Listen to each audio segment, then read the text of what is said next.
Sir Ramachandraiah గారు, రెండు అంశాలు సార్. ఒకటి, మొదటి దశలో దాదాపు రైతుల నుంచి 33,000 ఎకరాల వరకు తీసుకున్నారు. ఆ రైతులకు ఏం చేశారు, ఎంతవరకు న్యాయం చేశారు? Point number 1. పాయింట్ నెంబర్ 2, ఇంకొక 50,000 ఎకరాలు తీసుకోబోతున్నాం అంటున్నారు. వాళ్ళు భయపడుతున్నారు. వాళ్ళకి న్యాయం జరుగుతుందా? వీళ్ళకి ఎప్పుడు న్యాయం జరుగుతుంది? వీళ్ళకి జరిగిన తర్వాతే వాళ్ళకి జరగాలి. ఏమవుతుంది అసలు? ఇక్కడ 2-3 విషయాలండి సార్. ఈ భూములు ఇచ్చిన వాళ్ళల్లో మొదటి దశలో 71% 2 ఎకరాల కంటే తక్కువ భూములు ఇచ్చిన వాళ్ళండి ఉన్నవాళ్ళండి. ఓకే. అంటే చిన్న సన్నకారు రైతులు అంటాం. 3 ఎకరాల వాళ్ళు కూడా కలుపుకుంటే 84% 3 ఎకరాల కంటే తక్కువ భూములు ఇచ్చిన వాళ్ళు. ఈరోజు ఆర్థికంగా చితికిపోయిన వాళ్ళు వీళ్ళు. ఎందుకంటే 2 ఎకరాలు ఇచ్చిన రైతుకు కౌలు వస్తే 1,00,000 వస్తుంది, లేకపోతే 60,000 వస్తుంది. జరీ భూములు అయితే 1,00,000, లేకపోతే 60,000. ఈ 60,000 లేకపోతే 1,00,000తో 2 ఎకరాలు ఇచ్చిన రైతు సంవత్సరం అంతా కుటుంబాన్ని ఏం గడుపుతాడు? పిల్లలు, చదువులు, ఇవన్నీ. సో ఏమీ చేయలేక ఇప్పుడు ఈరోజు అక్కడ జరుగుతున్న చర్చల్లో కానీ పెద్ద పెద్ద ఇవన్నీ జరుగుతున్నాయి కదా, ముఖ్యమంత్రితో చర్చలు, మంత్రితో వీళ్ళు ఎక్కడ కనపడరండి. ఈ చిన్న సన్నకారు రైతులు నలిగిపోయి ఆర్థికంగా, మానసికంగా తీవ్ర ఒత్తిడికి గురవుతున్న వాళ్ళు వీళ్ళు ఎక్కడ అజెండాలో లేరు. సో పెద్ద అన్యాయం జరిగింది వీళ్లకు. పెద్ద రైతులకు అన్యాయం జరిగినా వాళ్ళు కొంత తట్టుకునే కెపాసిటీ ఉంటుంది. ఒక 2 ఎకరాలు అమ్ముకోవచ్చు, 4 ఎకరాలు అమ్ముకోవచ్చు, ఇంకా 10 ఎకరాలు. సన్నకారు రైతులు ఎంతమంది ఉంటారు సార్? ఒక 26-25 మంది పైన ఉంటారా? 26,000 మంది అటు ఇటుగా మొత్తం ఇచ్చిన వాళ్ళు అనుకుంటే అందులో 85% అంటే దాదాపు 20,000 మంది వాళ్ళే 85%. సో వీళ్ళకి వాయిస్ లేదు. ఒకటి. 2, మోసం చూడండి. మొదటి నుంచి డే 1 నుంచి కూడా గవర్నమెంట్ చెప్పిన ప్రకారం, వేరే వాళ్ళు చెప్పేటి పక్కన పెడదాం, గవర్నమెంట్ ప్రామిస్ చేసిన ప్రకారం అయినా రైతులకి చేయాల్సింది చేయలేదు.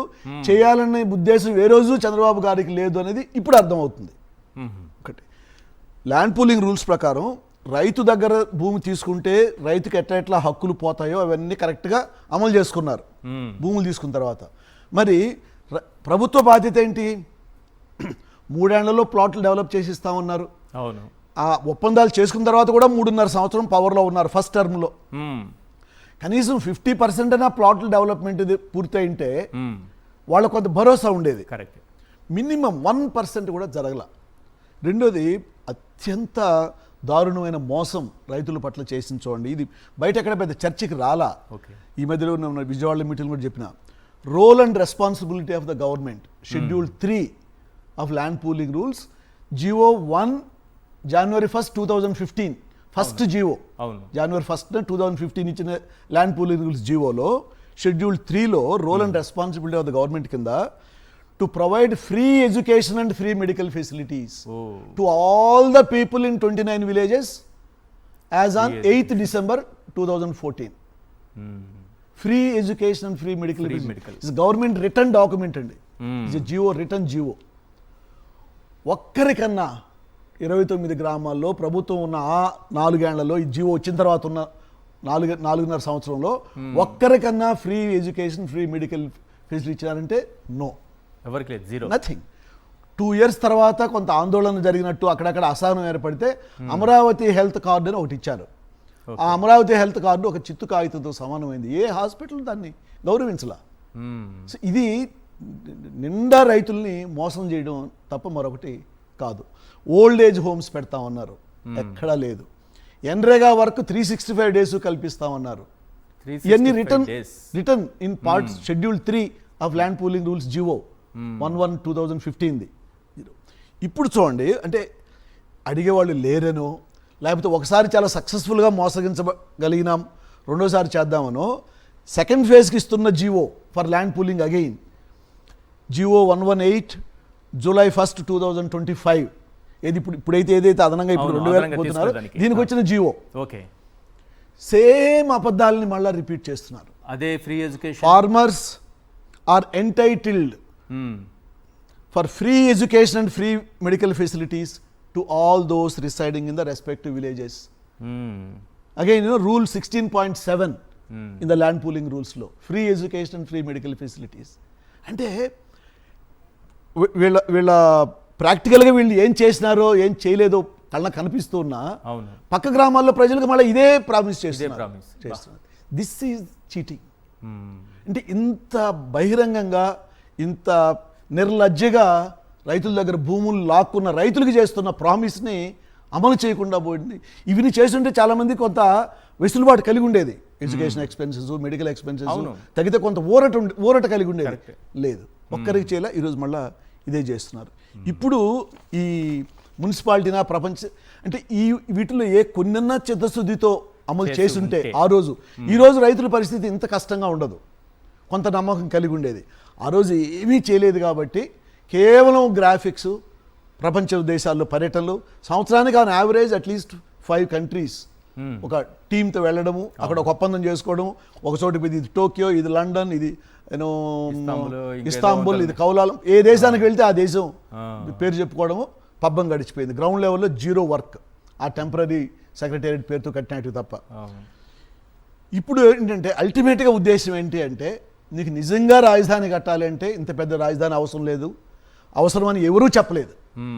ఒక 2 పాయింట్స్ అండి. శివరామకృష్ణన్ కమిటీ చెప్పింది don't go for big capital. Second, ఇప్పుడు కడుతున్న అమరావతి రాజధాని కట్టడానికి అనుకూలమైన ప్రాంతం అని ఏ అధ్యయనం జరగలేదు. No feasibility study of whatsoever by any agency. అది కూడా రిపోర్ట్ ఇవ్వలా. శివరామకృష్ణన్ కమిటీ వస్తూనే పోటీగా అన్నట్టు ఒక కమిటీ వేసి దాన్ని మమ అనిపించింది తప్ప వాళ్ళు ఇచ్చిన కమిటీ రిపోర్ట్ ఉంటే బయట పెట్టమనండి. మరి వాళ్ళకున్న టెక్నికల్ ఎక్స్పర్టైజ్ ఏంటి? ఏం లేదు, అందరూ పొలిటీషియన్స్. Who is Narayana? అది ఉంటే బయట మరి సబ్మిట్ చేసింటే బయట పెట్టండి. లేదు కదా. అంటే నాయకుడు కావాలనుకున్నాడు, వ్యవసాయం అంటే ఆయన గౌరవం లేదు, 3 పంటలు పండే భూములు, జరీ భూములు అంటే అసలు గౌరవం లేదు. ఆయన పెట్టాలనుకున్నాడు, పెడుతున్నారు తప్ప రాష్ట్ర ప్రజల మీద ఇది ఎంత పెద్ద భారం కాబోతుంది భవిష్యత్తులో అనేది ఏమాత్రాన they don't care, they didn't care. ఇప్పుడేంటి, కేవలం అంటే పెద్ద రాజధాని పేరుతో అయితేనే ఎక్కువ భూములు లాక్కోగలం, చిన్న రాజధాని పేరుతో అయితే ఇన్ని కాంట్రాక్ట్లు, ఇన్ని వేలు, ఇన్ని భూములు తీసుకోవడం కష్టం. కాబట్టి మొదటిదాన్ని అట్లా పెట్టేసి ఇప్పుడు ఎక్కడ ప్రపంచ స్థాయి రాజధాని అనే మాట ఈ మధ్యకాలం రాలేదు చూడండి.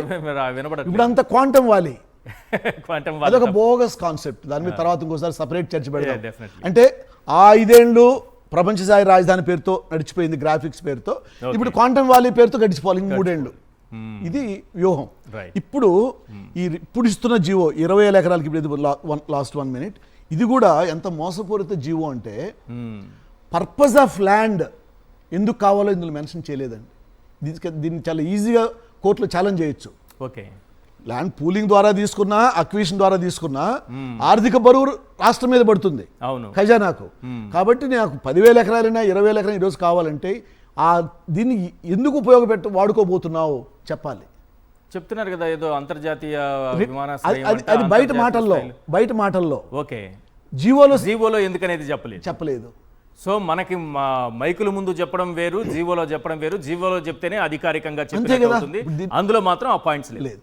ఎందుకోసం ఈ 20,000 ఎకరాలని ఈ జిఓఎంఎస్ 252 2 డిసెంబర్ 2025 జిఓ ఈ 20,000 ఎకరాలు అంటే 16,660 ఎకరాలు రైతుల దగ్గర నుంచి 3,800 ఎకరాల చిల్లర ప్రభుత్వ ల్యాండ్ అంతా కలిపి 20,494 ఏకర్స్ ఏదైతే ఇప్పుడు నోటిఫికేషన్ ఇచ్చి మండే నుంచి వెళ్తున్నారు.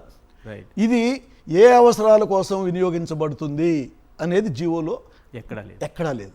అంటే రేపు వీళ్ళు విమానాశ్రయమే 5,000 ఎకరాలు కావాలంటున్నాడు. అవును, ఉన్న విమానాశ్రయానికి మనుషులు లేరు అక్కడ, అది సపరేట్గా మళ్ళీ చర్చ. రైల్వే స్టేషన్, దీనికి రైల్వే స్టేషన్ విమానాశ్రయాలు కడతారో కట్టరో, ఇది ఎవరి చేతుల్లోకి వెళ్తుందో. రాజధానికి అయితే అవసరం లేదు, మన రాజధానిలోనే మొక్కలు తీయడానికి. మరి ఈ జీవోలో నిజంగా మీకు చిత్తశుద్ధి ఉంటే ఫలానా చోట విమానాశ్రయం పెడతామని చెప్పాలి. చెప్పి విమానాశ్రయానికి 5,000 ఎకరాలు కావాలి ఇందులో మెన్షన్ చేయాలి. ఏమీ చేయకుండా ఒక వేగ్ జీవో ఈ గ్రామాల పేర్లు ఇంత ల్యాండ్ ఇచ్చేసి పోవడం అంటే దీన్ని చాలా సులభంగా లీగల్గా ఛాలెంజ్ చేయొచ్చు. రైట్, నాగార్జున గారు సమయం మించిపోయింది, ఒక్క 1 మినిట్లో కన్క్లూడ్ చేయండి ప్లీజ్. సార్ మేము వైఎస్ఆర్సీపీ తరఫున ఒకటైతే చెప్పగలుగుతున్నాం సార్, ఈ 26,896 మంది రైతుల్ని మొదట ఆశ పెట్టారు, ఆ తర్వాత భయపెట్టారు, ఆ తర్వాత బెదిరించారు. మొత్తానికి వాళ్ళు ఏదో ఒక చేసి వాళ్ళ దగ్గర ఆ భూములు తీసుకున్నారు. ఆ భూములు తీసుకున్న తర్వాత మళ్ళీ జగన్మోహన్ రెడ్డి గారు వచ్చి వాస్తవాలు చెప్తే వాళ్ళని రెచ్చగొట్టారు. ఇప్పుడు తీరా మోసం చేస్తున్నారు. ఈ రోజు కూడా మేము ఏం చెప్తున్నామంటే, చంద్రబాబు నాయుడు గారు మీరు మొదట ఈ ల్యాండ్ పులింగ్ లో ఎవరైతే రైతులు ఇచ్చారో వాళ్ళని 13 ఎల్పిఎస్ జోన్లుగా మీరు డివైడ్ చేశారు, ఓకే 24 లేఅవుట్లు చేశారు. వీళ్ళు ఇచ్చినటువంటి భూములకి మీరు 11,820 ఎకరాల్లో మీరు భూముల్ని డెవలప్ చేసి వాళ్ళకి రిటర్నబుల్ ఫ్లాట్స్ ఇవ్వాలి. ఇచ్చిన 38,224 ఫ్లాట్లు కూడా వాగుల్లో వంకల్లో ఎక్కడో ఇచ్చారా, ఇవి కనపడట్లా. 25,189 మంది ఫ్లాట్స్ ఏమో ఎక్కడ ఉన్నాయో ఏందో తెలియట్లేదు. ఎక్కడైనా కొంచెం మంచి మీ సిద్ధాంతిని పెట్టినట్టే ఒక మంచి సిద్ధాంతిని పెట్టి ఆ వాస్తులు గీస్తులు పెట్టి మీరు వారికి ముందుగా వారికి రిటర్నబుల్ ఫ్లాట్స్ ఇవ్వండి. అది మా ఫస్ట్ ప్రయారిటీ. దాంతో పాటు వీళ్ళకి ఏం చెప్పారు, ఈ 1281 కిలోమీటర్లు మీకు ఇచ్చిన వాటిల్లో మేము రోడ్లు వేస్తాం, వైడనింగ్ చేస్తాం, డ్రైన్ వాటర్ సిస్టమ్ పెడతాం, డ్రింకింగ్ వాటర్ పెడతాం, లేకపోతే పవర్ 24/7 ఇస్తాం.